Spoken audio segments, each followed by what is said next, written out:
All right, we're live. What's happening, guys? It's Jake with Retic Radio. Thanks for tuning in.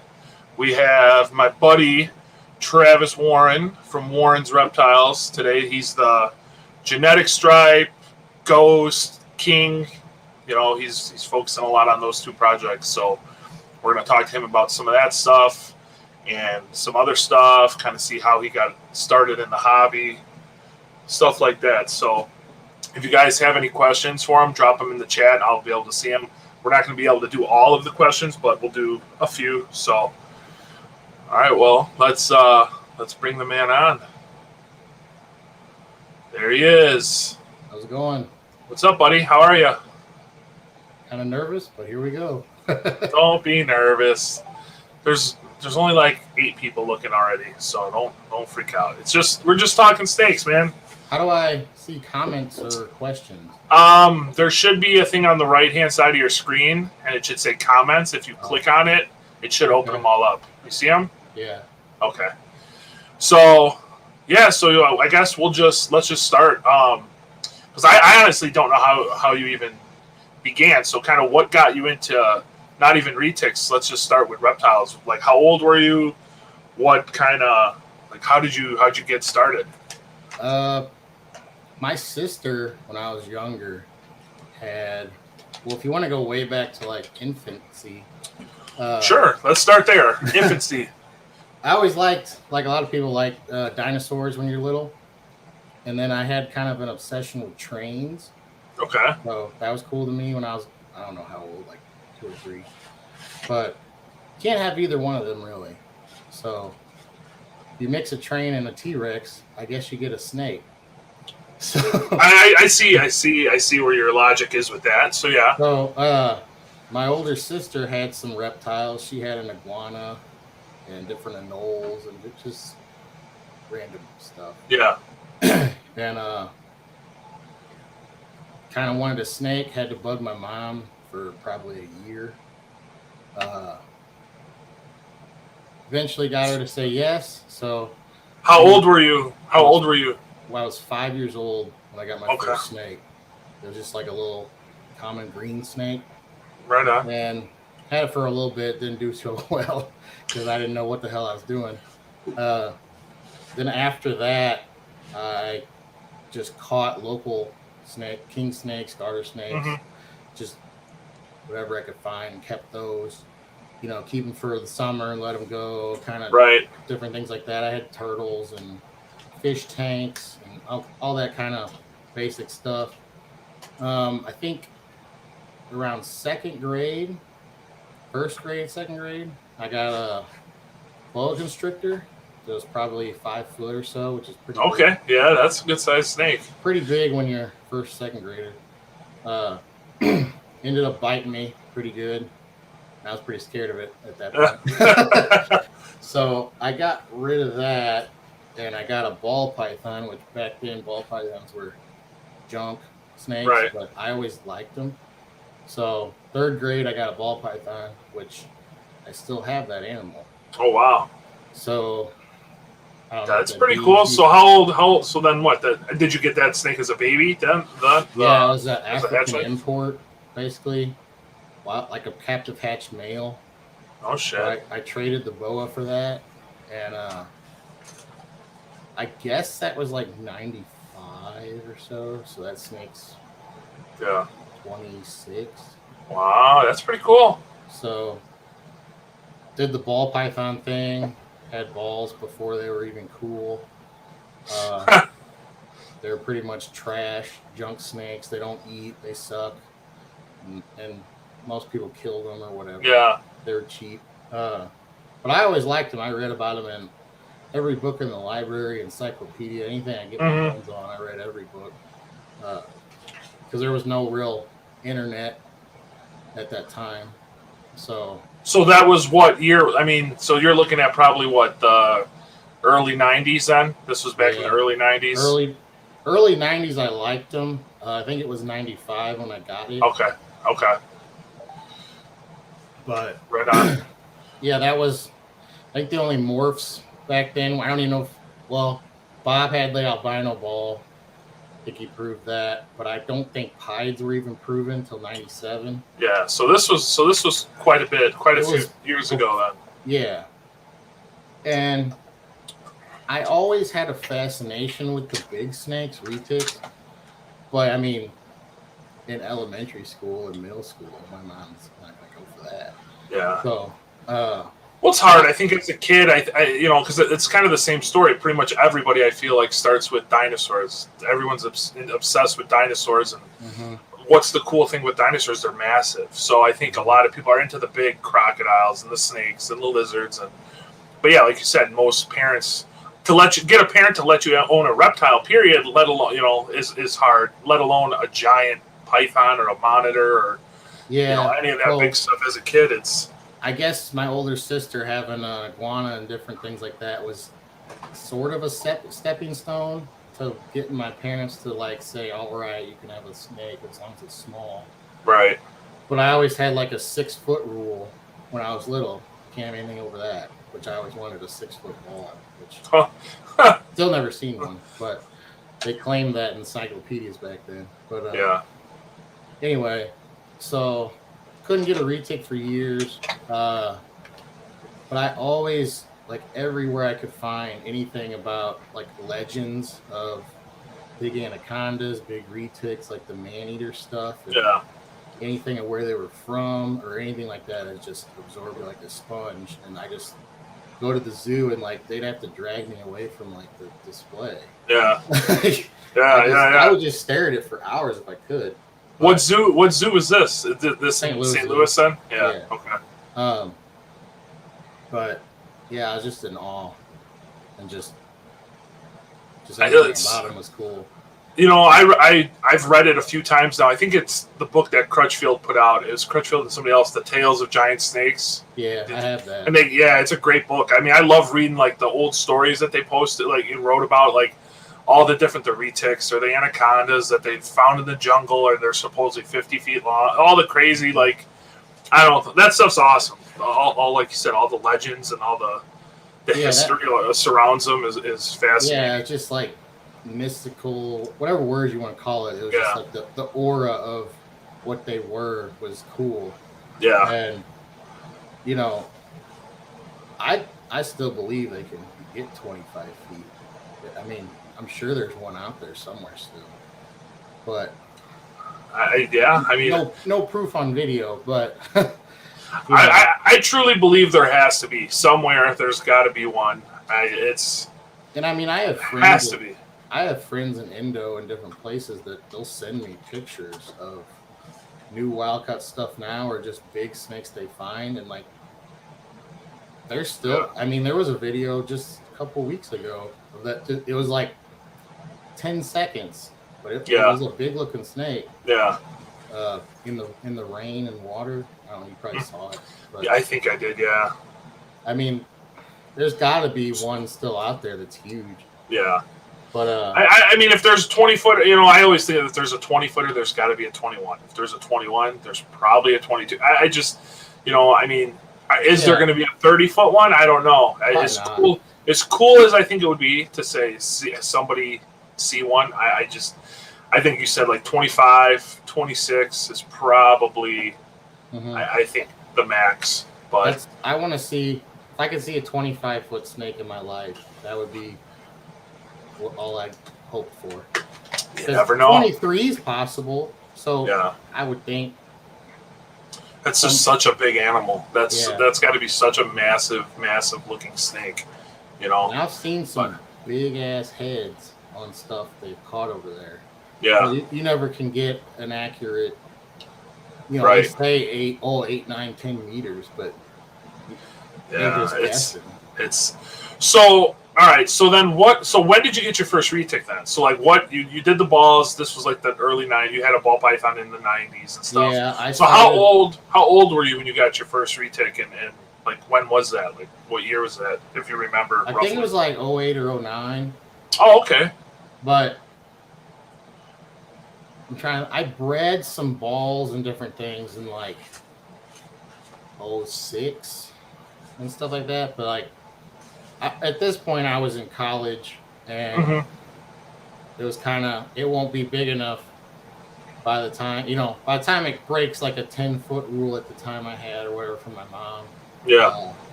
I'd be moved out by then. So she let me get one. Okay. I got a tiger. I think there was a normal too in there, but I didn't have very long. But so you started with a pair then. You bought a pair or got a pair off the bat, is what you're saying? I had one for like a month, and then I got a tiger, which is I searched forever for a tiger. Yeah. And as you know, not all tigers are what they were. They've changed. Yeah. I wanted like what they were. Yeah. So I have a VHS recording of that National Geographic with the Barkers. Yep, I have that too. That was like the second breeding for super tigers. But before that, Retics were always considered, mean, ill-tempered, nasty snakes. And a lot of them that people had that I knew of, they were. Right. They were just assholes. So, but then the tigers came out and they were pretty chill, most of them. Yeah. So, and I love a bright yellow classic pattern tiger. So I searched for probably 6 months because I'm super picky. Mm-hmm. And I ended up getting that from Garrett from Prehistoric. From Prehistoric? Yeah. They had I believe it was from a Baldago big old tiger that it came from.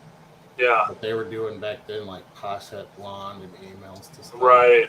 So, but all those big genetic animals, the Baldogos had some insanely massive snakes. Right. I remember talking to Al at some of the first Tinley Park shows and seeing pictures, and he had babies there, and I just, to this day, I've still never seen as nice of tigers and super tigers. Like his stuff was, their stuff was amazing animals. So he's from a big old original one from them, and they just had. And you still have them, don't you? You still have them? Yeah, I still have most everything I've ever got. Yeah, which is kind of a pain in the ass, but I just once I get attached to something, I don't want to get rid of it or give it to somebody, and it's hard. Receive the care that I gave it. It's kind of heartbreaking. I guess I'm just too soft. I guess. I feel the same way. And the sad thing is that's kind of how our. It's not just a retic, so it's the reptile world. You buy these animals to breed them. Most people, that's what they're doing, to breed them, to sell them, right? So It's hard when you put 5, 6, 7 years into a female that you've had from a baby to sell her. It's tough. It's hard to, even the males, it's hard to move. I find, me personally, I get more attached to the females than the males because you're putting in so much more time and effort into them, than say the males. But I hardly ever have sold many females. I upgrade males, but like that male tiger, I've never even bred it. Right. It was always just a pet. I always wanted the perfect looking tiger with that big bulldog knot head. Yeah. And stuff. And I remember, I don't know if it was Gaspar or whoever. There was a classic tiger from the original ones. They named Twiggy. That was Jim and Jason's snake. Yeah. That snake, I wanted a clone of that. Basically. She was huge. She was a huge snake. Yeah. Huge. So that one, and then there was another one named Valentine that was like a 21-foot tiger. That was that snake was, I forget who produced it, but at last I remember that snake was in like Colorado. Wasn't that snake Rocky Mountain Retics? Yeah, wasn't it owned by some guy in Rocky Mountain Retics? Yeah, but that was a big tiger. That was a very big snake. Since then, they don't get that big anymore, seems like. Yeah. Yeah. That's what it is. So, all right. So what, I think I know what you're going to say, but for the people that don't know, what's your favorite Retic project, period? Let's say your favorite Retic project that you're working with right now. Or, what do you focus on mostly? Well, mostly genetic stripe stuff, but I've done most that I care to do with that gene. As far as everything I do is like the long game, double, triple recessive stuff. But I've made white lav, purple ghost, Mochino GS with all different codons in it. I mean, basic codon GS stuff. Yeah. Too. I have like orange glow hats and stuff. All that stuff I've made that I never really sold anywhere.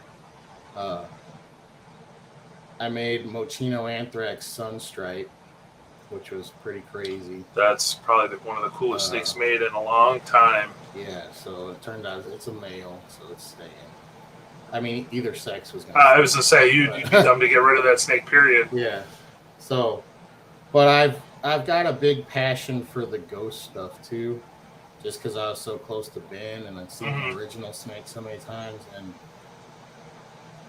I've gone backwards probably 3 times breeding that gene, and just nope, scrap it. Yeah. Like it's not. I really want to keep it white, and like the original was, and I had to go back, breed back to F1 or F2. Yeah. You know, hets and stuff to make what I want. I found out breeding anything with tiger in it fucks it up. Well, yeah, tiger kind of, I don't know, just the ones I've seen look almost like lavender, just like a lavender for the most part, or a light purple. Hatch out really cool. So like it was awesome when they were made. Yeah. Like, until they get 6 months old, and then they almost turn to a blonde. Yeah. Like they get a lot of, some more than others, but they all gain yellow in the dorsal. Yeah. And it's just, I don't think there's any way to fix it unless, I mean, I've bred Motley into Ghost, which I think will fix a lot. You think it's going to give it the more traditional Ghost, like the original, that like bone white look that the original had? Yeah, if you've looked at what it's done to orange glow and stuff, and orange glow snakes are yellow orange. Yeah. And it made them white. Yeah. So I used good white stock and bred in Motley. So I think that if you put Motley into some of the other that's already established, like more yellow stuff, I think it will fix it to bring back the white. But I mean, if you that's not a bad theory. If you always breed from the original white stock, you're going to have better results. But, right. But I mean, say you got a tiger and you want to get it white again. If you made Motley tiger versions, I think that would help. Because Motley Ghost has not been made, right? Yet. No. As far as I know, it hasn't. No, it's not been made. Yeah. I did Motley Golden Child Sun to a Ghost Cosset Stripe. So I have stuff from that. I'd like to see a GC. I think a GC Ghost could be really cool. I theorized that back in the day, like talking to Ben, like, oh, it'll be a white snake with purple specks. And it's like, the more I see of just like what it did over time with Mochino, orange, glow, purple, like it makes the snake orange. Yeah. So I think it will make them kind of a canary yellow. So there's not orange in Ghost, but there's yellow. In my mind, I envision something like a snow GC. Like in a perfect world, like an ideal Ghost GC, I would imagine it looking like Eric's, snow GC stuff, because they got such a unique, like a whitish albino. It's a weird looking snake, but I see them hatching yellow, like canary yellow and purple. And I mean, they may fade. Like I don't know if you used like some of that like purple tail lineage GC. That may change. It's funny too. You bring that up. I haven't seen anybody really making any of that stuff anymore. I haven't seen any of that purple tail, lavender tail GC stuff that used to be pretty freaking common. Yeah, but that may make it fade more, like over time. Like, I don't know. A lot of ghosts, when you hatch them, you can tell if they're going to be yellow. Yeah. Like some will hatch and they'll gain some yellow at like a year, but it's real faint. And those ones will fade back to white. Mm-hmm. There's other ones that they look like butter, and they're going to stay yellow. So I don't know if it's just in the genetics in general, or right? Because Ben had he bought that whole project from Stan Shearis, so he got the original male and like all the double het ghost females. Yeah. I think Gavin got a pair or something, but I think Ben got the rest. and he had certain females that would make white ghosts every time, and he had one girl that would make yellowhead ones. Really? I didn't know that. So I don't know if that was bloodline mixed in from the GS, because I mean a lot of the original GS were yellowhead. Mm-hmm. So I don't know, but certain ones would make white ones, and certain ones wouldn't. That's kind of funky that it worked out like that. Wonder why that would be. So, like I said, I've gone backwards several times and remade hets and because I want to try to refine and keep them white. Yeah. But so, what's your? I mean, are you gonna try to take one of those Motley GCs back to a het ghost or a visual ghost female, or what? What's the plan? I actually have Motley,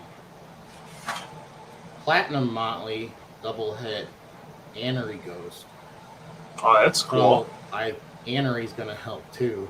Yeah. So like a snow absolutely. Ghost or whatever you want to call it, super ghost. I don't know. Yeah, that could be. An Anery ghost might be really wild looking. Yeah. I tried to make super dwarf triple head Anery ghost GS, but that didn't take. But yeah. I have the Anery ghost stuff from Jant Blood. And then I have the Motley GC Sun male het ghost. So that'll go to different females. Just some powerhouse animals, dude. Yeah. Some powerhouse stuff. Yeah, I have Marble, GS, Anthrax, Motley, Sun, Platy. Jesus Christ. Anery, like I said, GC. All that and go. I've worked Tiger out of it. I have Tiger and I have a Velvet Sun het ghost. Het ghost. I'll probably just keep forever because the Velvet thing is a. What's your opinion on the whole Velvet stuff? I know personally you and I have talked about it, but do you believe it's just a tiger? You're not. It is what it is. Who knows? Yes, it's a tiger stripe, but not all tiger hets will make a velvet. Right. So I've done a lot of research, a lot of breeding, a lot of talking to other people what they bred. Talked to Tim. Tim has a lot of it figured out that our theories kind of match, but you need original GS blood. Don't know why. He's talked to a geneticist and it kind of made some sense, but each gene has its own proteins. Like there's all kind of genetic wording that I can't make all the sense out of, but every gene, you need certain proteins with each gene to make them stick together. Right. For some reason, Tiger and GS are similar in some way genetically, and if you get the right ones and with that original blood, they'll stick together sometimes, and you get a Tiger GS, which is a velvet. But a lot of times you do a breeding together and they repel. And you'll get a lot of tiger hets and you'll get a lot of stripes, but you won't get a tiger stripe. Yeah. And it seems that using more of the original bloodline helps. There's just enough proteins or whatever, and they'll stick together. Once you make a velvet, though, that animal will breed correctly. So you can breed. So you're saying if you bred a velvet to a genetic stripe, right? You should make half velvets in theory? Would you make half velvets and half? Yeah, genetic stripes. It'll work. The math will work more correctly. Yeah, you'll get multiples of them once you get a velvet. But I mean, back in the beginning, it'd take multiple breedings, or I don't know, 100 or 200 eggs to get one or two velvets. And there was theories if it's another gene at play, and it's just because none of it was tracked back then. So, right. But certain snakes would make it and certain wouldn't. That's so weird. But yeah, more of that original bloodline or F1, F2 stripes. If you make hets from them with Tiger. So it's almost like it seems like chance. As that original blood is kind of dwindled and got bred out more and more, it kind of lost that protein where they cannot make them then. Yeah. or something like that. I mean, I have no idea how that all works. Yeah, but I'm not a geneticist, but I mean, it's kind of weird. I've talked to some people too. I mean, me and you've talked about it, so I mean, it does make sense that why would it be the original blood, or at least some of that earlier bloodline stuff making it. yeah. So I tracked all of my original stuff and what percentage it was of dwarf, because it was all called dwarf in the beginning. But yeah, I traced whatever I could back as far as I could, or to the original. Have any guys? Because I know you're tight with a lot of the guys in Indo. Have any of them? Has there been a lot of velvet stuff made over there, or no? Not that I've seen. Yeah, I was gonna say I don't ever. I see them post a lot of stuff, but I can't even remember if I've ever seen them post a velvet. Period. Ever. I don't think most people over there are breeding stripes. Yeah. Like they find them, but they're just not making them.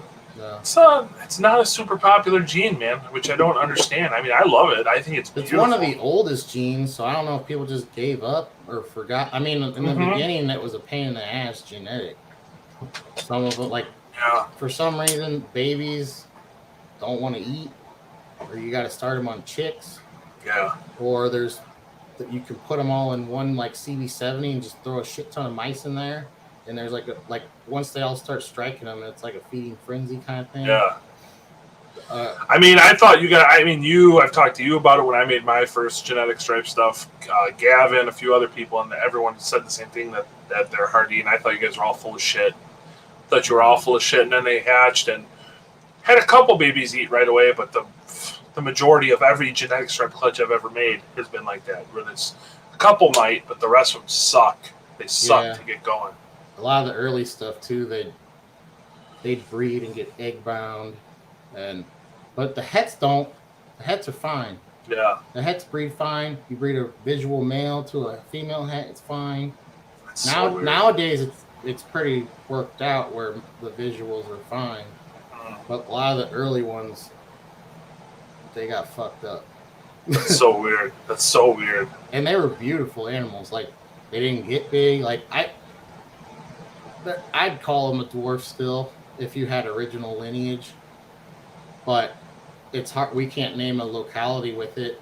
I know what locality they are, but the original two that came Madura or something like that. Wasn't those the originals? Everyone, well, the originals we don't know, but everyone since has been found on Madura, which is right off the top, like East Java. It's an island right off connected to it.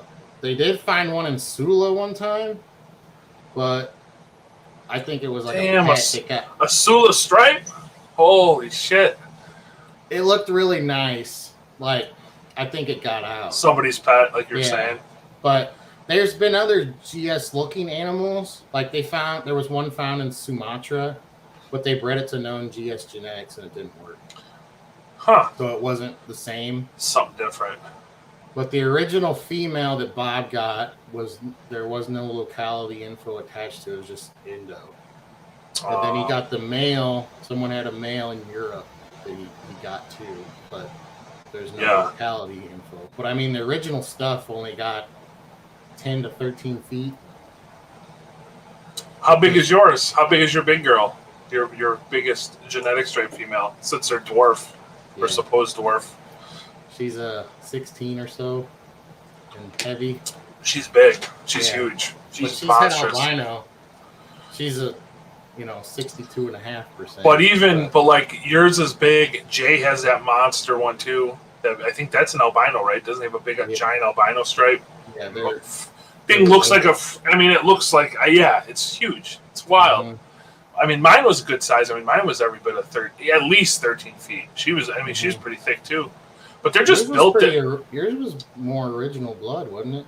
Mine was produced by Greg Bryant at the Retic Ranch. So that was like one of the first. That snake came, I believe, out of one of the first Sunstripe clutches. Supposedly, it had Slayer blood and all that. I don't know. That would be a Jeff Wilson. When that snake fired up, though, they have the most intense color change. Out of all the Retics I've personally owned, when they're fired up, it's unbelievable. It's two different snakes, man. They fire up and down in a wider spectrum than any Yep. other gene. Another gene that's close though is hypo. Yeah. Those hypos fire up and down pretty crazy. Yeah, hopefully we'll find out as mine gets bigger. But my hypo is hard to get pictures of. Like when it's fired up, they don't. I take pictures, but they don't look exactly. Yeah, it's hard. I've done pretty good on mine. My little one is get them in a nice light box and stuff. But yeah, you definitely got to like. There's a lot to like messing with the settings to make sure you get it as accurate because they're to me it's almost like a lavender albino. They're hard to photograph. Mm-hmm. You know, you got to sometimes they look like dookie, like they're just drab. I love that gene. Then they fire up and they turn blue. The black in it is blue. I'm so glad I bought into that project. I love it so much. It's so freaking awesome. But when they're fired down, I would, however you want to call it, they're kind of like a root beery color. Yeah. There's no blue there. Yeah. But fired up, that's why. I mean, they were called blue hypo originally. Yeah. So somebody had a question. They want to know if there's anyone other than ourselves working with genes that you're interested in seeing the outcome. So I would assume like if is there anybody else like working with genetic stripe stuff? Genetic stripe only wise? Maybe. Or any gene. I want to see like more pattern genes put into ocelot. Oh, I think everybody, especially like we've talked, or I don't know if I mentioned it to Aubrey or not, but with the tiger, like I think everybody was shocked with how good tiger came out with that combo. I think it's gonna be pattern genes with that. Yeah. I don't think color genes is where it's at. Well, because I know Jay and them made a Sunfire, but I haven't seen any updates. I've talked to a few people that have seen it in person, and they said it's nice, but it's not. You're not getting the orange like you would on a Sunfire, which makes sense. Yeah. So, but I want to see a ghost ocelot. Only thing that concerns me is the yellow head. Yeah. I was talking to somebody at the local show here the other day, and I said I think a caramel ocelot's going to be it. That's going to be any of the albinos would be good, but I don't think like codon color stuff is going to do much to it. I just meant I really do not see what else can improve that animal. A caramel albino on top of that is going to be it's going to be it's going to be like cow level type amazingness. You know, it's I don't know. I can envision it. I see it in my head, and I hope it looks what I'm thinking it will look like. It should. You may not have as much orange as you think. I can't even imagine being like in that position with a clutch like that. Like I'm stressed out. I'm not stressed, but I'm like anxiously waiting to see him. You know, just to see him. So like Aubrey's got to be like losing his mind off that clutch. I bet. Yeah. Super excited. There was a picture of the one that supposedly died. Yeah. Well, hopefully we'll see some here soon. But, all right. So genetic stripe stuff, ghost stuff. So what is your? We already kind of talked on Ocelot, but what is your favorite Retic project? Period. Like in the world, is there something that like you are just? Is it something you have or something you want? Something like what's your favorite project? Period in the Retic game. Well, there's a couple combos I want to see still, or do you mean like gene only? I mean, well, I'm really interested in the Aztec. Okay, so you really like the Aztec stuff. If that could get here somehow. So you would say that that's your favorite project right now, then? Like that's your favorite? It's very interesting and exciting to me. See that gene. I want to see Anery Ghost, and I want to see either GS Pied or GS Anthrax. I think could be special because Pied is you can't do nothing with that gene. Other like pattern wise, there's no pattern to do anything with it. Wait, you said GS Anthrax? That's already been made. I mean GS Pied. Yeah. That's what that's what I thought you meant. But when you said GS Anthrax, you kind of threw me off. I was like, what? Yeah. To me, the Pied is if you get rid of the white, it's a golden child kind of. Yeah, I mean, it really a little is. more speckling, but like you can't do anything with it, like other than like albino stuff. But Right. I think there's a chance for something really unique and special to be done with GS because GS is a really strong pattern gene. Hmm. So that might do something or bring some pattern to a pied. And Right. anthrax is the same Well, I think area. too. I think like when we were talking about how they fire up and down, like the genetic stripe stuff, the pieds are pretty. I mean, I don't think they fire up as extreme, but they fire up pretty crazy too. But So, they both fire up silver. so yeah, I would be curious to see, like you said, with the genetic stripe, like when they're fired up. What if you get some lines or like lightning bolts or something Yeah. on a pied pattern? That would be cool. Or just some crazy. I don't know. I don't know what to expect. Which is kind of why. Well, I mean, it's like you can see. I mean, there are some pattern mutations. Like the GC stuff is pretty noticeable. You know, obviously Motley GC and the super Motley GC stuff is all extremely noticeable. So, super powerful gene like an anthrax might show through. Like you said, genetic stripe, you might see something. I think you'd see genetic stripe stuff, genetic stripe pied, like it'd be more visible than anthrax. Mm-hmm. You know, I think. Because that's the GS is such an extremely looking, it's just an extreme looking gene, period, that I think there's a good chance that stuff's going to bleed. It's one of the only things that did jack shit to a golden child. Yeah. It didn't do a lot, but it put stripes down the side of it. Right. So, who knows? I think there's more pattern in a pied than a golden child. Yeah. So, I don't know what it's going to do, but I have X for it already. There you go. But I'm with you though. Aztec is a huge. I mean, I was kind of when I first seen them popping up, I was like, oh, it's cool, but it's not that. I was like, it's whatever. But now seeing the stuff that they're making with it, and it seems like they're really refining that gene more and more. Mm-hmm. It's like you said, it's definitely a special gene. The purple Aztec that they made is. That's one of the coolest looking. That snake is one of the coolest looking albinos I've ever seen. Yeah, it's crazy. If you guys have not seen anybody watching, go on Retic Nation. I believe they posted it there and look up a purple albino Aztec. I think was that Jake. Lavender's good. Yeah, dude, that was Jake. That was Jacob, right? Didn't Jacob make those? Yeah. It's incredible. It is absolutely. He's done Sun, Motley, Tiger. The Motleys are crazy. Yeah, a lot of people in the beginning said, "Oh, it's just a damn tribal or whatever." I guilty. I'm guilty. I thought the same thing. And man, when those Motleys, all the blood, all the speckling and pattern on the head and the face, like this guy, like the crazy black eyelashes and stuff, dude. Yeah, they made GS hats with it, but no visuals still. But it's gonna be really cool. When one pops up here in the States, watch. It's going to be cool when one pops up in the States. Yeah. Next question. So I know there's a few people that I've talked to that are like, I bet you. I wouldn't even be surprised if it's not here already. I would. Yeah. Probably is. It probably is here. So. Hopefully. So I would love to see get that Craigslist hookup. Yeah, absolutely, man. But I think it would do really well with Ocelot. I think it do something crazy with marble. Yeah.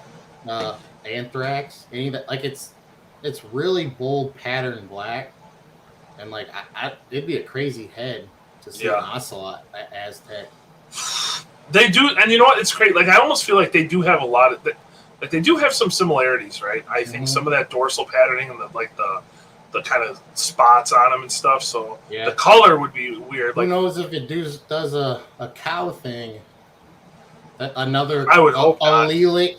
I would hope not. Recessive. I would hope not. But hope not. But who knows? But it's possible. It's possible. So, yeah, that's what's fun about it. I like to do stuff that I don't know what it's gonna do.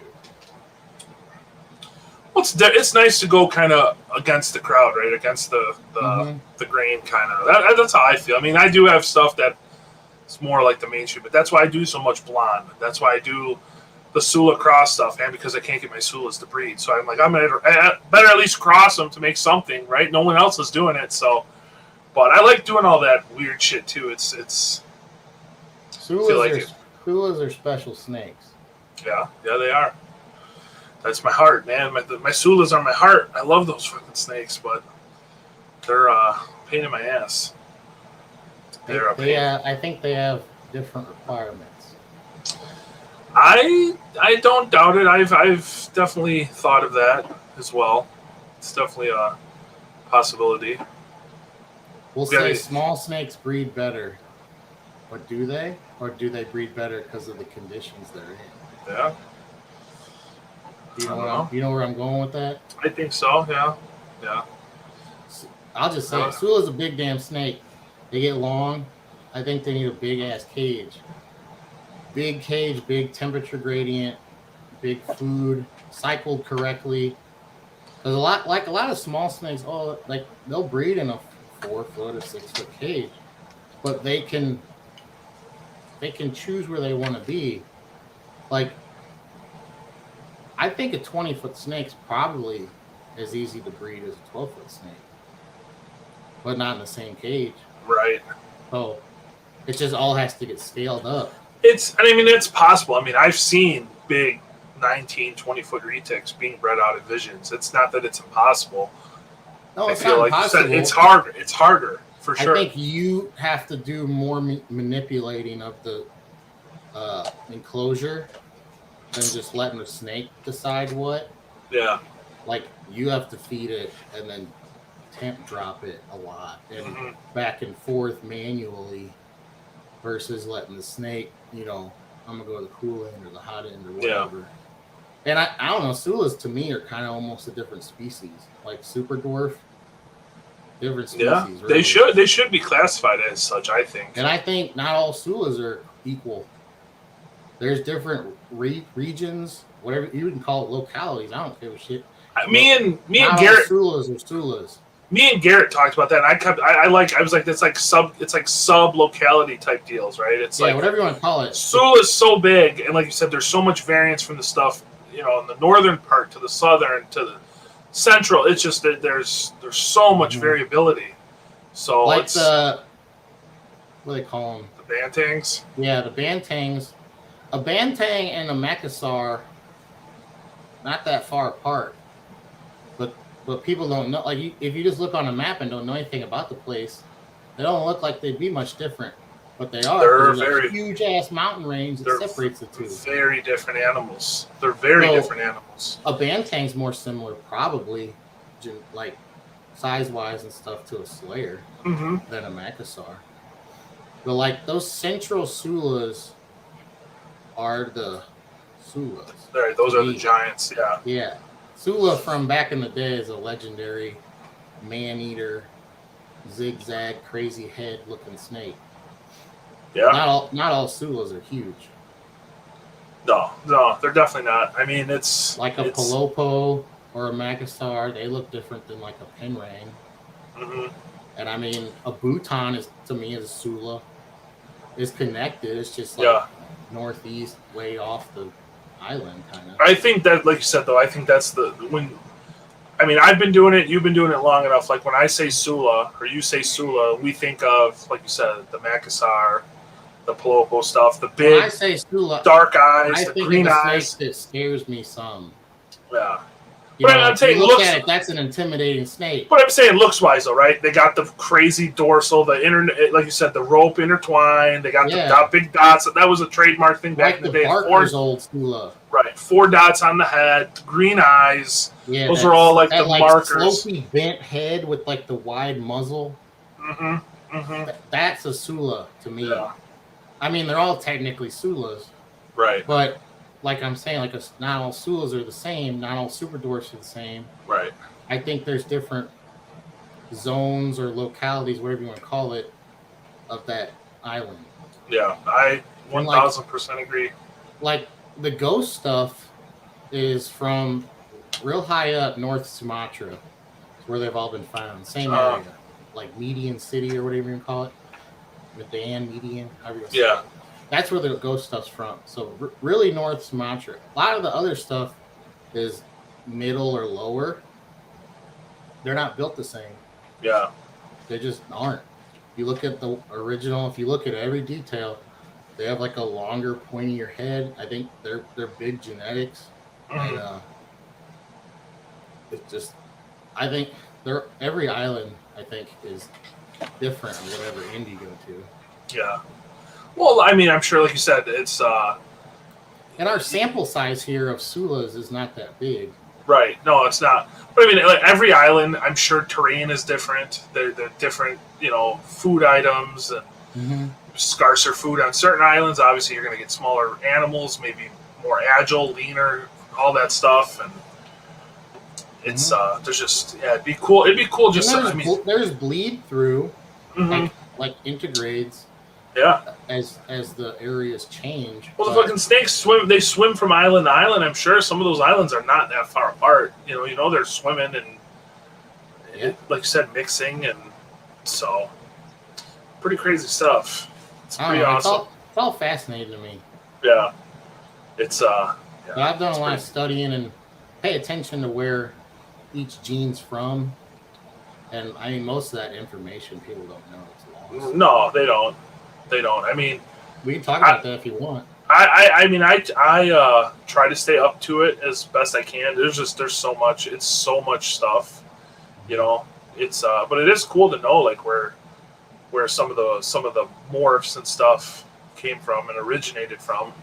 It's like the GC was the thing that it's Solaire. It's a Solaire. Everyone says it's Solaire and this and that. And well, there's another one found, so that's I don't know. I truly don't think it. I don't see it. I don't believe it is. Just based on the simple fact that when you breed them, when they bred that original male, none of those babies looked Solaire-ish, even as crosses, right? They would look somewhat Solaire, and none of them did. Mm-hmm. So how the hell? Why would that not? To me, that right there just proves that it's not from Solaire. But all the OGSs they find are Java. Right. They don't look Jamp. No, I don't believe that that's a Jamp either. The Jag stuff's all South Sumatra and East Java. I can't remember which one. One of them is the Jags, and one of them is the Harlequins. Yeah. What? So Renku asked, what do you think of citrus and calico genes? I'll let you answer that. Citrus, I think, is like a locality. I don't think it's a true gene. I'm just saying it like I think. I think it's from a snake that they bred it, and it has more colorful babies.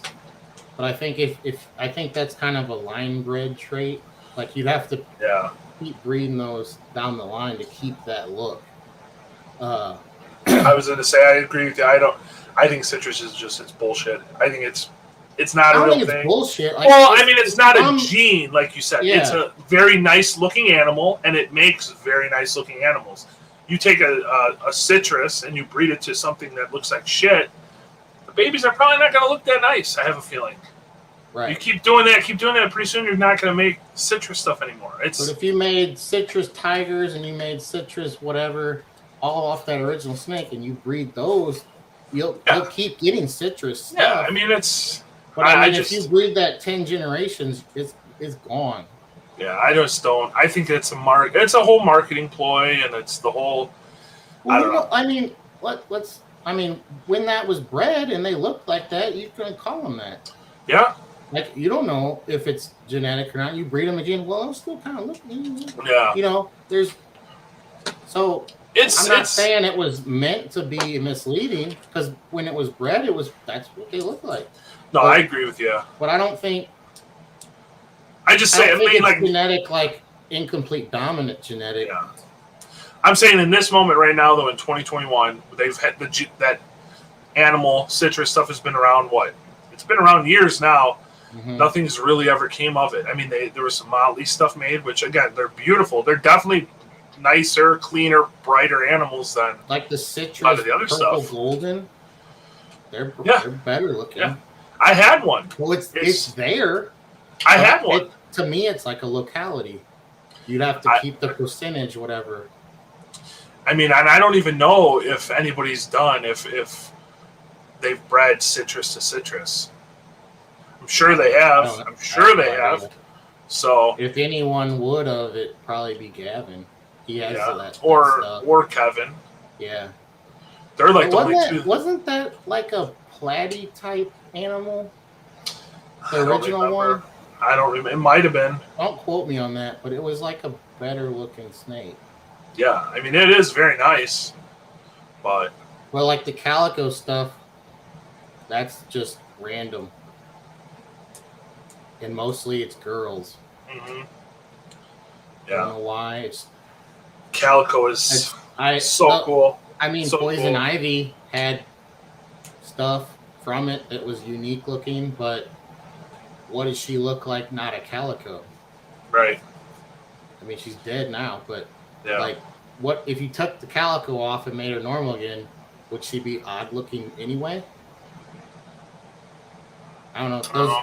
The She calico. though, but even Poison Ivy though, she even amongst calicos though, she was a very unique snake. That's what I'm saying. Like she was probably unique, not as a calico. Right, for all her other underlying. 2 years old and still normal colored. Right. She was probably unique anyway. Yeah, yeah. And it's I mean, who knows? You got to try. Yeah. Oh, look at this calico. That's probably genetic. I'm curious. I know, people have bred it. I still think it's cool that there's guys that are still trying to prove out the calico stuff or try to see if they can crack the code. Like, well, the Kyle bred the one, and those babies look kind of different. Well, I know Kyle. I'm terrible with his last name, but he's on all the pages. He just bred. I think he might have got John's old calico female. I don't know. Don't quote me on that, but he just did a calico to calico breeding. It was he has a weird calico. It's a motley tiger something albino, not albino. I don't know. It's weird. Captive bred that changed.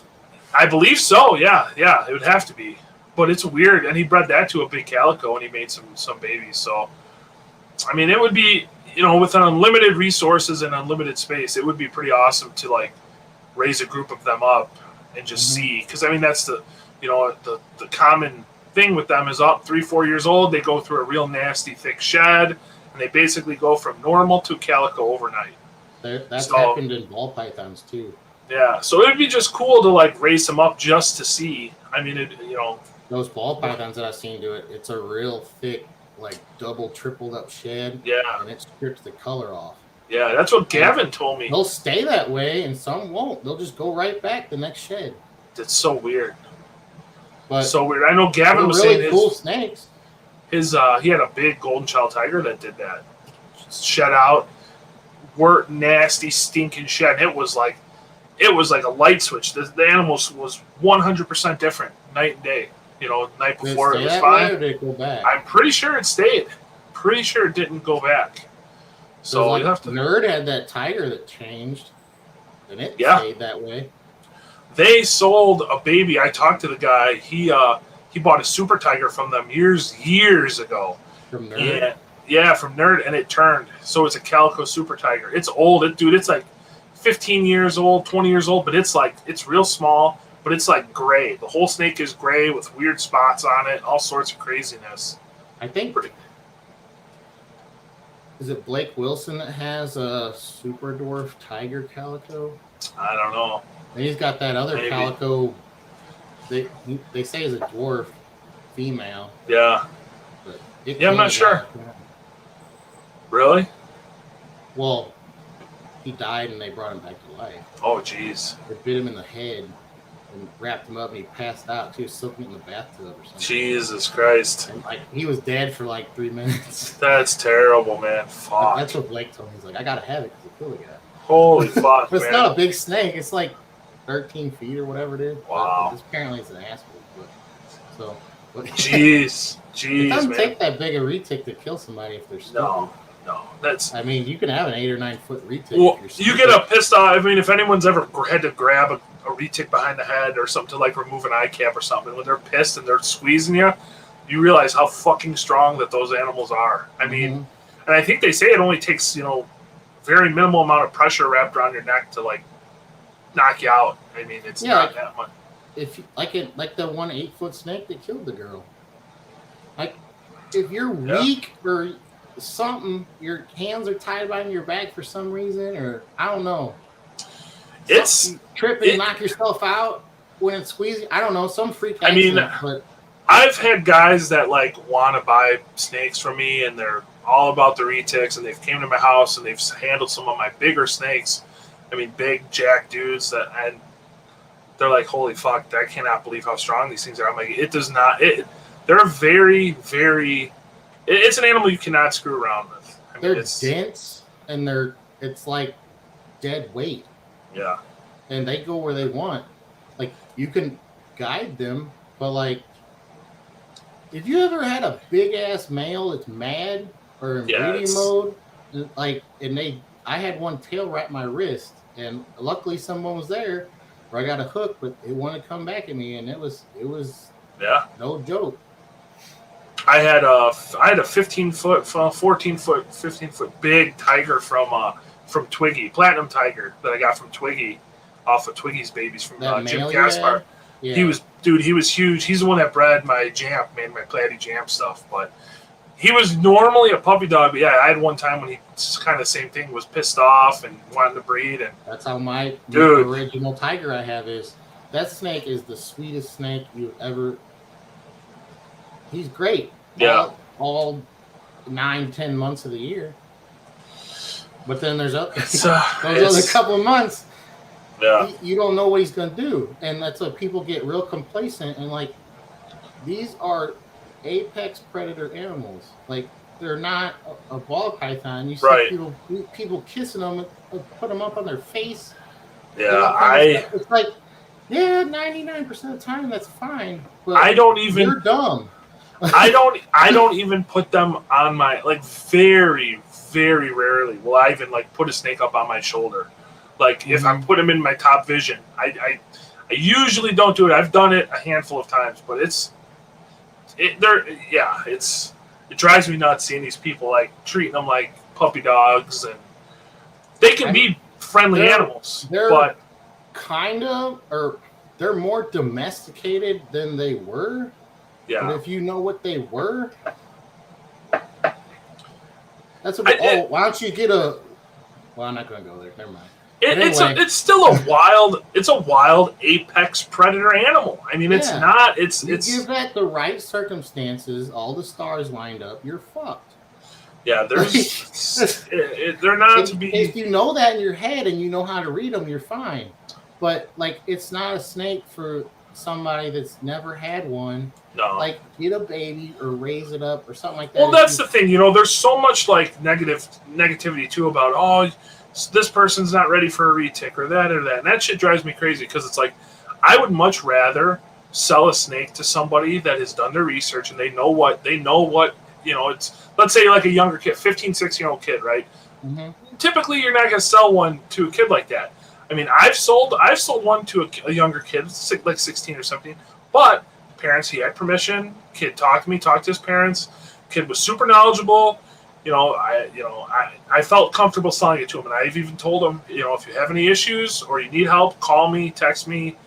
I'll help you out any way I can. But then you got people adults that, they're not taking care of them. They don't know shit. And I've turned people away from buying snakes because it's. I don't know. Yeah, I don't discriminate. I need to talk to you. Yeah. Like, I would have been ready. I was fine if I was 15 and got one, but I'm obsessed. Yeah. Like, I have a problem. Yeah. Well, yeah. Like, I mean, that's. But like, I've had messages from people like, all right, I'm talking to this dude for a while. I'm like, man, I don't know. And he's talking to me, and down, like, as the conversation goes, the dude wanted to keep it loose in his RV. Yeah, I mean, those are the people that. What do you mean that's not okay? No, I'm not selling you snake. You don't need a retic loose in your RV going down the highway. Like, that's terrible. That's so bad. Yeah, I've had people like that before, and it's just like, no, I'm not selling to you. And then they get mad. But see, yeah, I mean, why would I set up a bad situation that's just going to harm the whole industry eventually? Yeah, it's just not worth it. Yeah, like you said, I mean, I'm the same way. Like, I got my first retic at 14. I know, and I mean, did I make mistakes? Of course, but I knew what I was buying. I knew what I was getting into. It was, my parents knew, they were aware, and I mean, like you said, I was obsessed. You're obsessed. It's special person, really. A special individual. That's why, if there's any red flags, like as a seller, you need to talk to them. Don't just, you got money, I don't care. Well, and that's the problem. There's a lot of guys selling shit now that literally give zero fucks and will sell.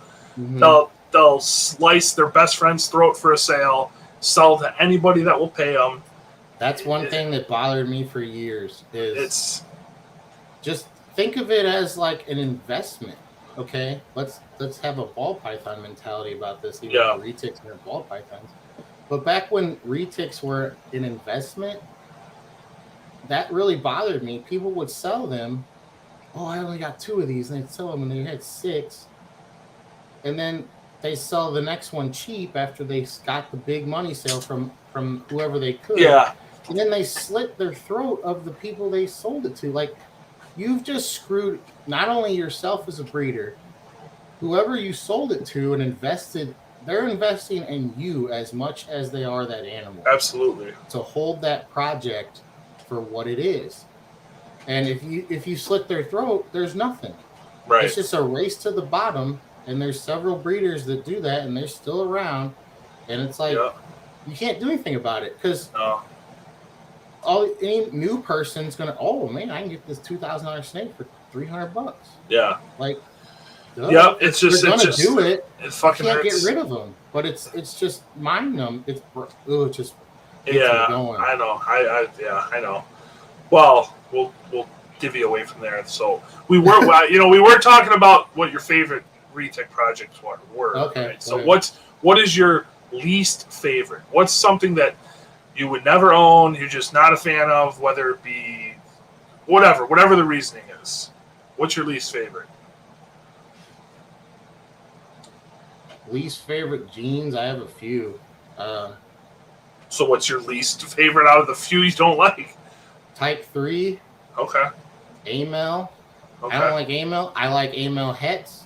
Like, I like the size and the disposition of what that gene is, but I don't visually care for it. Yeah. Okay. Not real. It's funny because I have Mottley's now, but I never really liked that gene. Really? I'm surprised by that kind of. I have Mottley's. I'll say every gene has its place to shine, but not every gene is good in every combo. So I got Mottley's because I see a place they could shine, and that gene can contribute to make something look better. Mm-hmm. But I don't really care for the gene by itself in general. Like GC, Phantom, they don't do much for me. But there's good combos from them. Yeah. Like albino golden childs are one of the best looking snakes they ever made. And I like Phantom Tiger, Phantom GS. They're pretty good. I like those. I mean, you wouldn't have a cow without a Phantom. Right. But cow is probably still one of the most incredible looking snake in all of reptile keeping, in my opinion. It's if not the most, it's one of the top. I mean, I really don't know anything that looks better or cooler or draws more people in than a big fucking cow retic. Yeah. I mean, it's. That's why I bring my cow to every snake show I go to, and the attention that animal gets is. I mean, even from reptile people are like, "What the hell is that?" They may have never seen one. Like, what the hell is this? Yeah, it's great for that, and you can get a lot of new people into it. Absolutely. And, non-snake people, pied ball pythons the same way. Yeah. Some lady, they'll never touch a snake. You can get them to hold a pied. Yeah. Yep. So, it's wild how just. I don't know. It's such an iconic. It's just such a very iconic. If you go from a breeding standpoint, though, you can't do anything with it. Yeah, I agree. I mean, I that's like mine. I don't know what I'll breed to it. I'll figure something out. But yeah, I don't really care. It's more of just like it's a showpiece animal. Yeah, they're super cool. But what do you think about titanium? I gotta ask because that's my least favorite. Oh, I forgot about that one. Not dogging on the Morse. That's not for me. It doesn't do much for me. I like the story of it. Yeah. The Tiger Titaniums, I've liked some of them, or the Platinum works good in it. Mhm. There, I don't know why. Like you could make. There are some nice titaniums.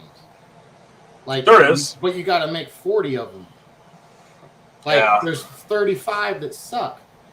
And then there's like some, Jay made some that were like blue and different colors. The platinums still are one of the coolest. But even like the normals, there Oh, was some yeah, normals right. made with like all the spots down them, and they had like a cool color tone. Like Yeah. every one of them's different, but like 85-90% of them suck. To me, not you like whatever you like, but Yeah. like they don't do anything for me. But there has been some where I almost bought one, but then I don't know. I did some breedings with my buddy, and I have some of the titanium stuff now, like here that we got from the babies. And I will say, like the Citron stuff is pretty freaking nice. Like some of these babies are very, very impressive that have Citron in them. I will say, I will give and that. You can use it like that. Yeah, it's the heads are pretty incredible.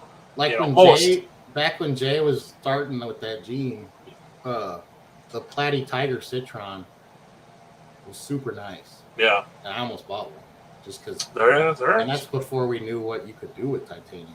But yeah. So Chris White showed me a titanium that was pretty neat. It was like really like the whole thing was blue. I think it was like a super motley. Oh shit! Yeah, I bet. Like a super motley titanium something, but it was pretty darn cool. Yeah. Yeah, I don't know what you do with the rest of the clutch. There is some nice ones. So, Renku asked, "What is the hardest part of breeding?" What's your opinion? Selling to qualified people. That's what I was going to say. Selling in general, selling period is the hardest part of breeding. Especially more now than it was. Yeah, I mean it's a big snake. It has its up and high and lows. Yeah, like they're great. I don't ever want people to not be able to have them, but it's just the market is just it's a special market. Yeah, it is hard. It's hard to sell. It's hard to sell them to a point. Just there's so many of them. There's a lot of breeders now.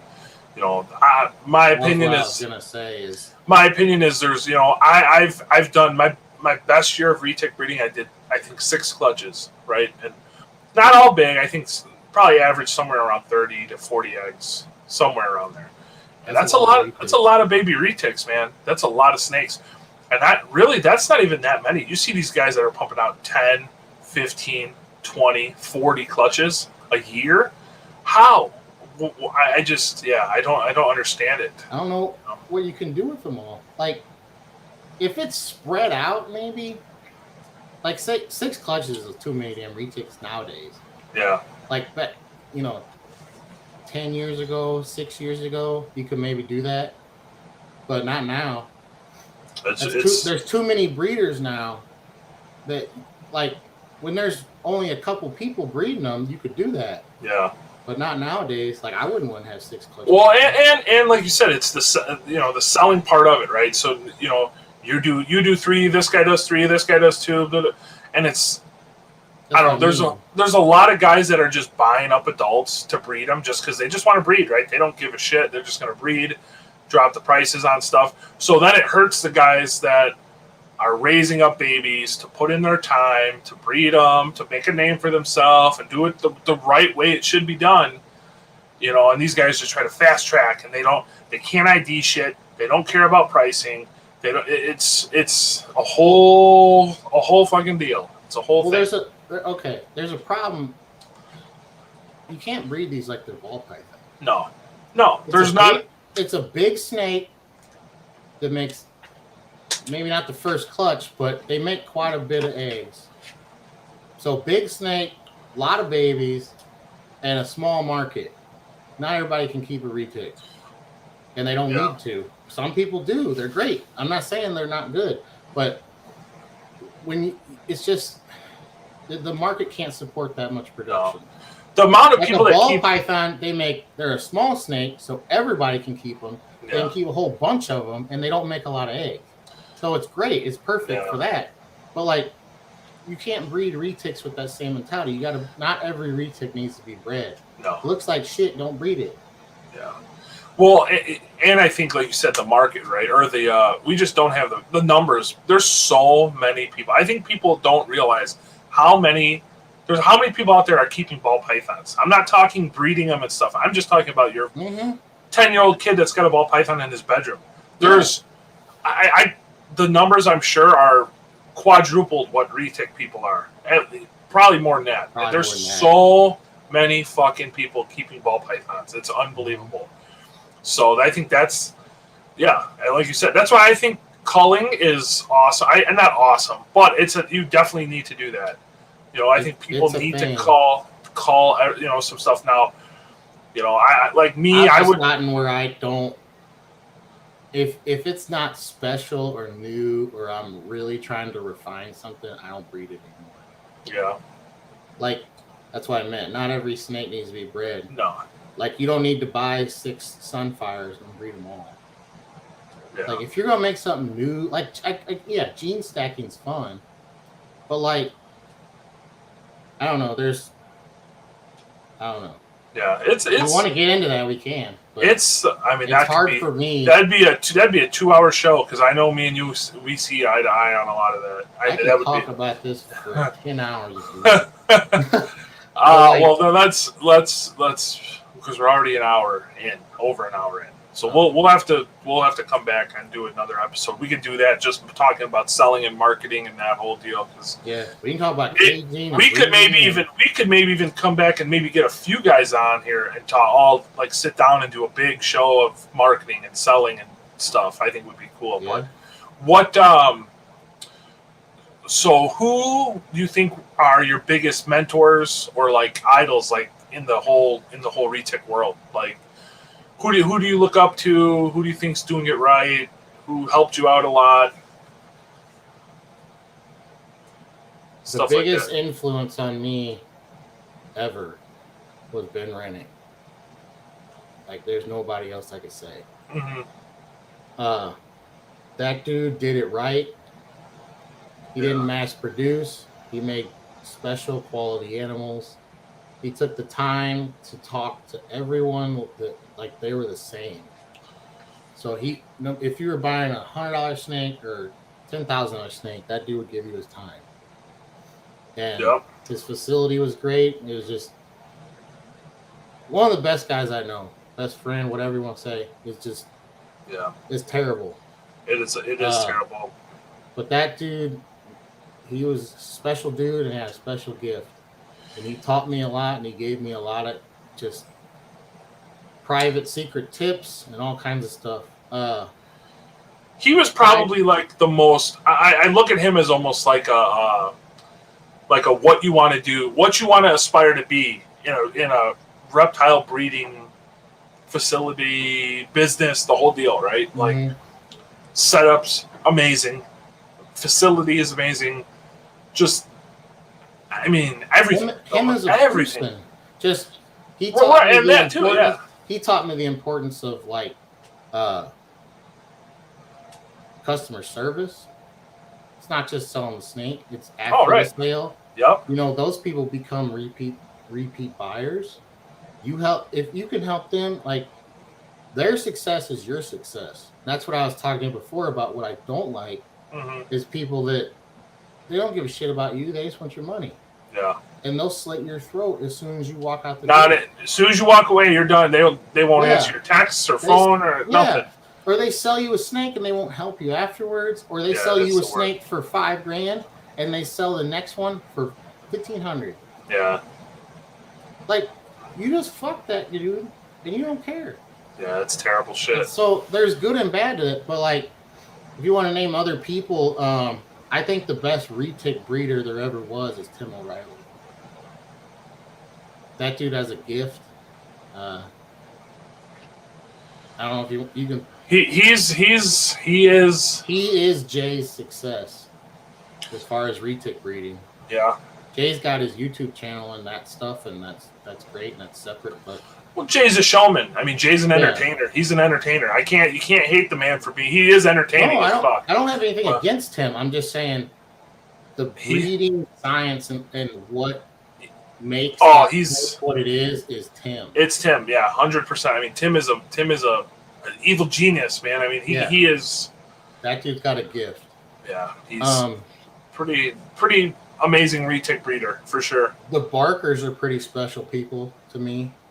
From if you want to go way back in like infancy of when I was just getting into all this stuff, they're pretty cool people. I don't know. Okay, well, no, I mean those are 3 really good ones. So, what so what's your going forward? Like, what's your goal? What's your goal projects? Like, what's something you're really shooting for to make, or work with, or work on, or? Well, I still want to get a ghost anthrax in fucking day.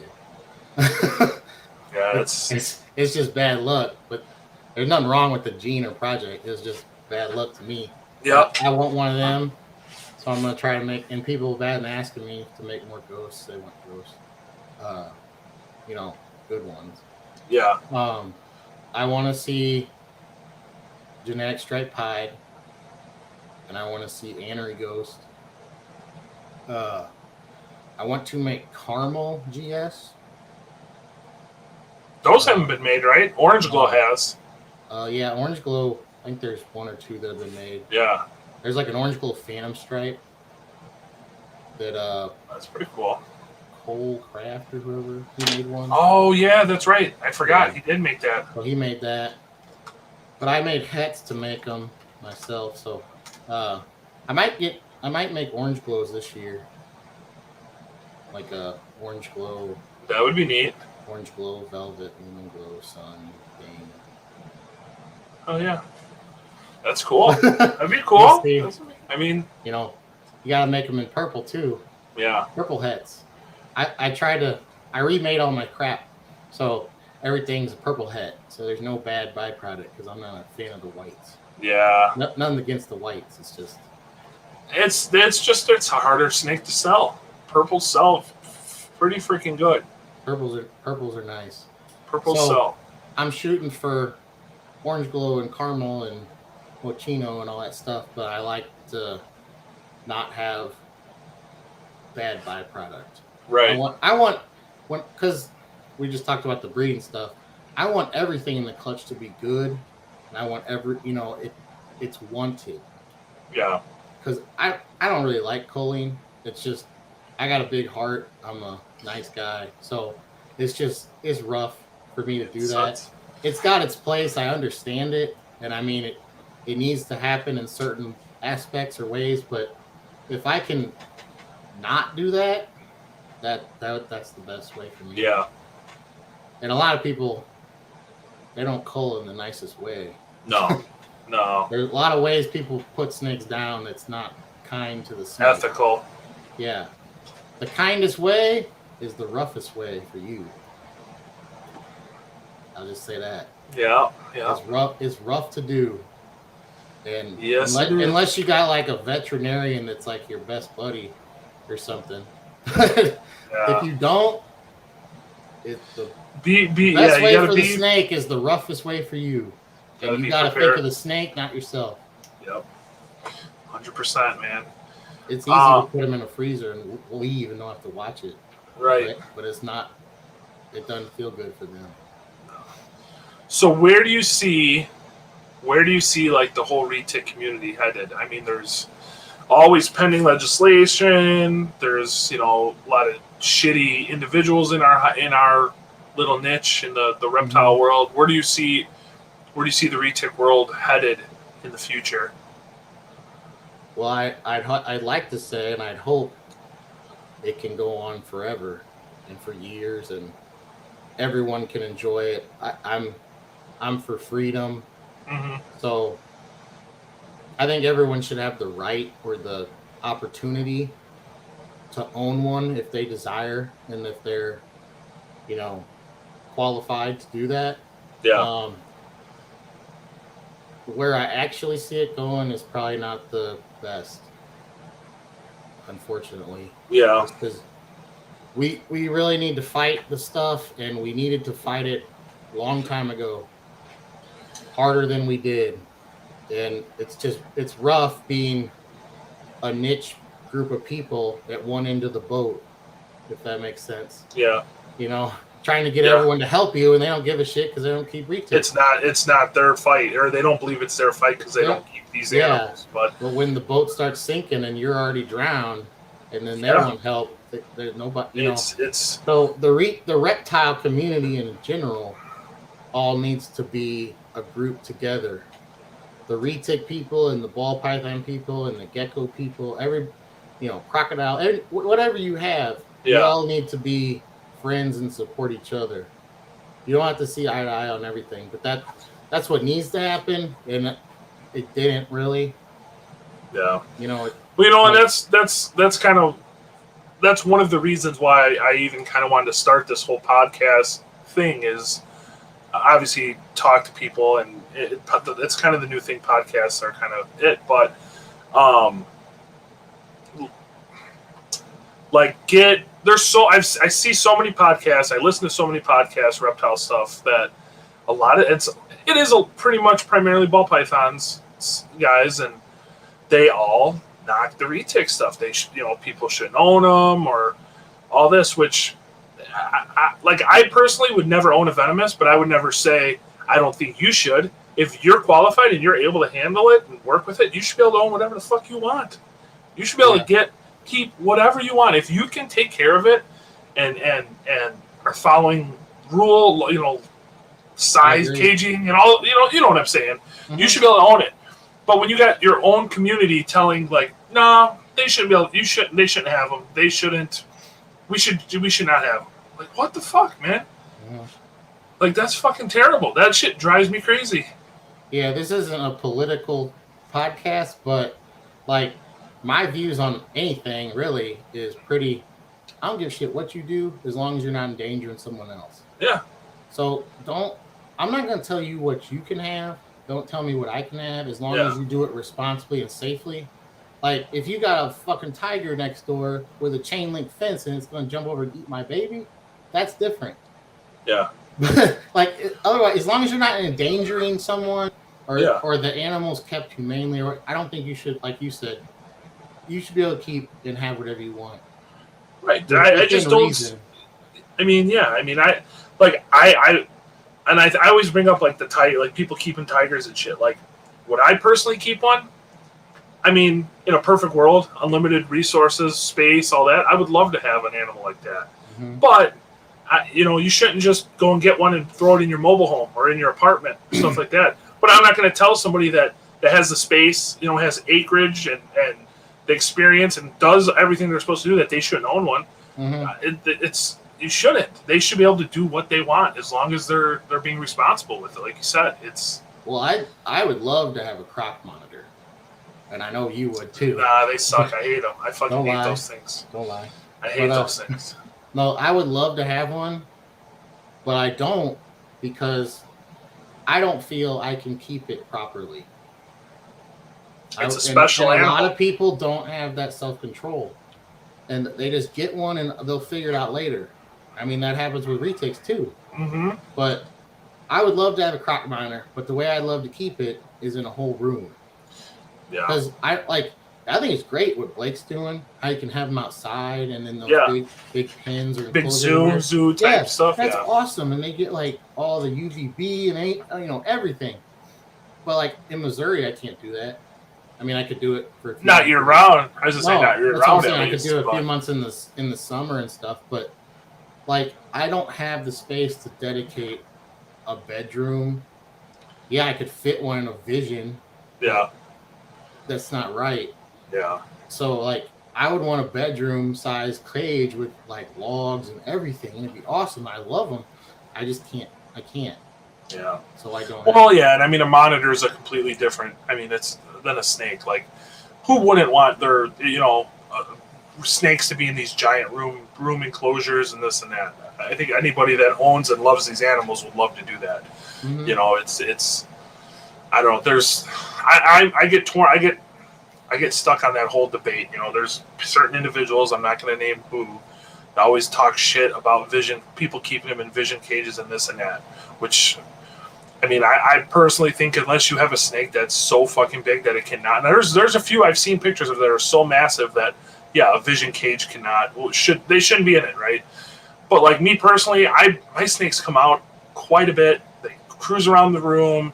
They go back in. I mean, you go to the zoos, 9 times out of 10, these snakes are sitting, hiding in a corner under a log. I mean, yeah, they're going to come out at night and stuff, but I think as long as you're giving them some sort of enrichment out of the enclosure, cruising around, stuff like that, I don't know. It's most retics that we have or breed don't get 20 feet.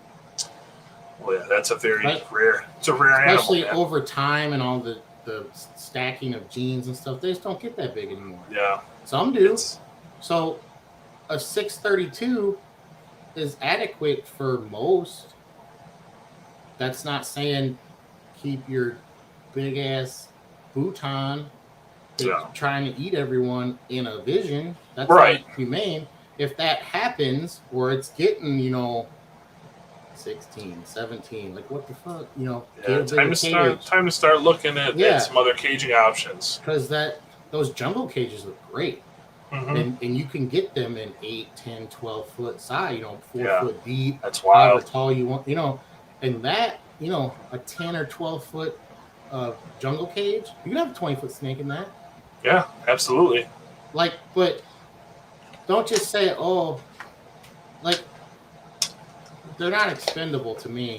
If you're going to get one and keep it for, I plan on keeping them for their life. Yeah. So well, that's the same way. Like, I think cage, I'm gonna get them a bigger cage. A lot of snakes now don't need bigger. Well, and that's kind of like what we talked about earlier. Like, you're kind of me and you are kind of the same. Where like we get attached to these animals. They're not just like trading cards. You're not just going to trade them. Like I see guys that the second they breed something, boom, that shit's up for sale the next day. Done. Or as soon as they lay a clutch of eggs, boom, female's gone. Mm-hmm. I don't have the heart to do that. Like and I think, as these newer people come in and see these individuals that are doing that, they think that that's what they need to do. And that's not.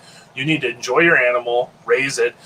I mean, God forbid, something happens where you have to sell your animals. It happens. It's life, but they're not trading cards. You don't just fucking breed them right away, sell them. Breed them right. Mm-hmm. It's upgrade to the next new thing. I mean, at some point, yes, you may have to sell some animals. Everyone's space is limited, but yeah, I need to move a few for space reasons, but like same here. My core group of snakes, they're never going anywhere.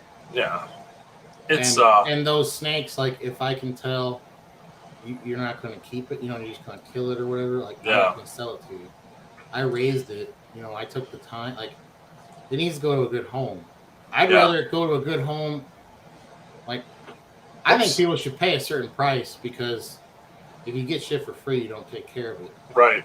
But, I mean, I would rather it go to someone that I know is going to cherish that animal if they don't have the money or something than just get the dollar amount.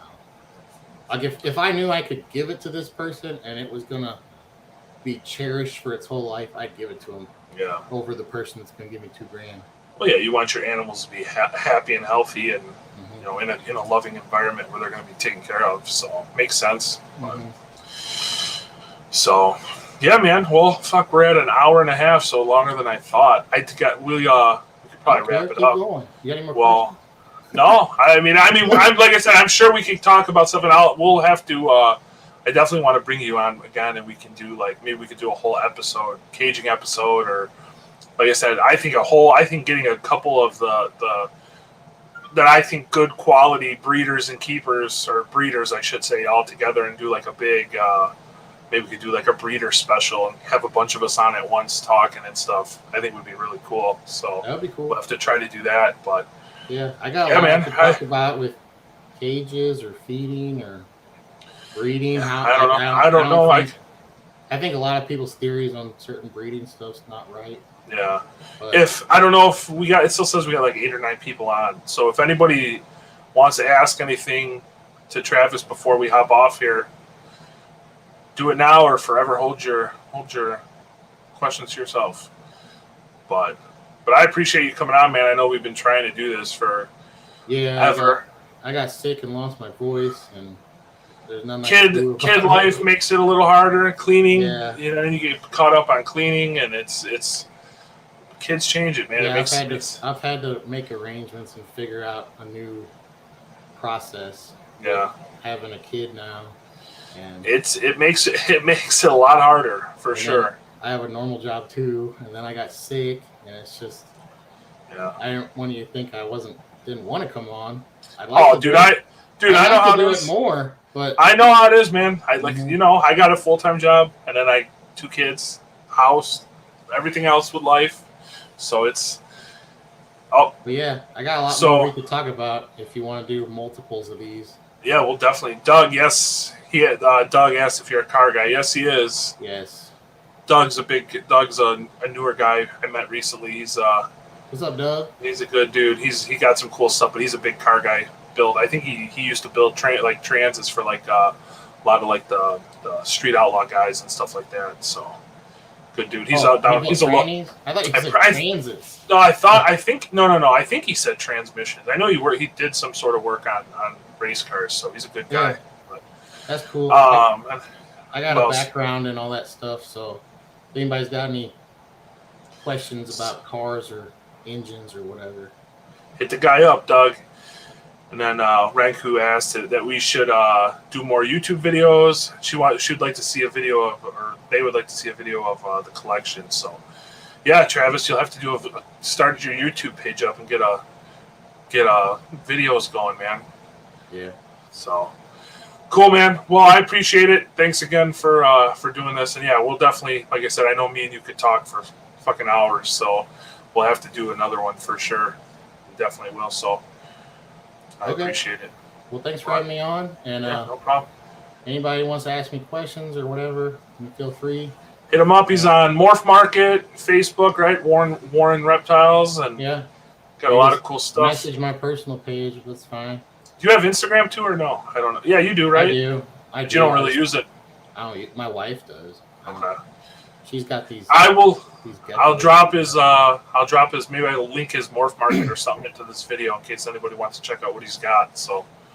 But yeah, if you want to do more of these, we can, because I got a lot of info I can share with people. And yeah, I'd like to things differently than. Well, yeah, I'd like to do the. We could talk. Maybe next time we could do more on like the locality where stuff came from, because I know you have a lot of that stuff. Excuse me, you have a lot of that stuff.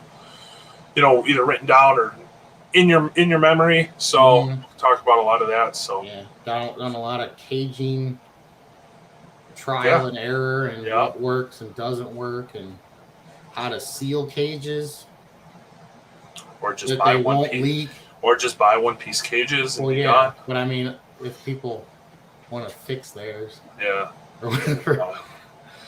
Cool, man. Well, yeah, thank you. Well, yeah, no, thanks.